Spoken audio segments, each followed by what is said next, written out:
sent in the U.S. Again, there was more talking behind the camera. We still couldn't make it out. Whatever was said, though, it resulted in a deviation from the script. "We'll proceed in English only," came the voice. "Do you understand? The questions will now only be in English." "Yes," said the President. "I understand."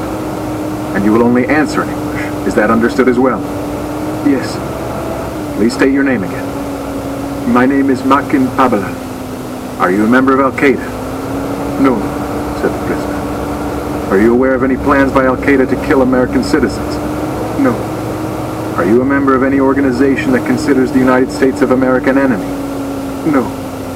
"Are you aware of any organization that is planning to bring harm to any American citizens anywhere in the world?"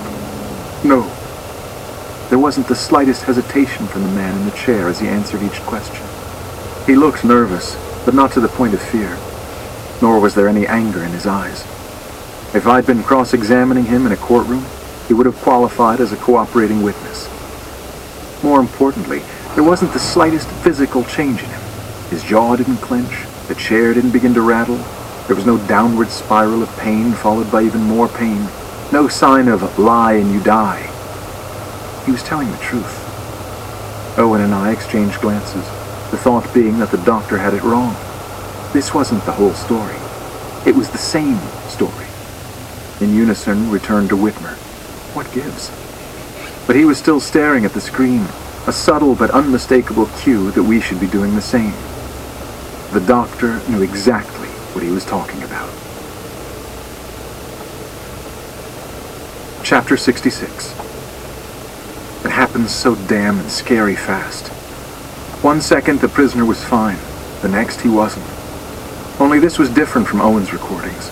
So very, very different. This began in an instant and barely lasted much longer. It was a flash. No, it was a detonation. It was as if the man's brain had actually exploded inside his head. I watched as his eyes rolled back, his face convulsing like it was lodged in a paint mixer at Home Depot.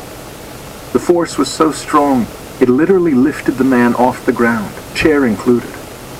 By the time gravity fought back, he and the chair were tipped over on the floor, motionless. "Christ!" Owen muttered, his voice trailing off.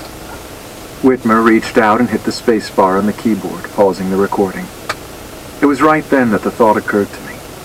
As quickly as all hell broke loose in that interrogation room, it wasn't as if the doctor couldn't have tried to intervene. But he was nowhere in the frame. Why not? "That might have been the sickest part of all," Whitmer said, as if reading my mind. "The second I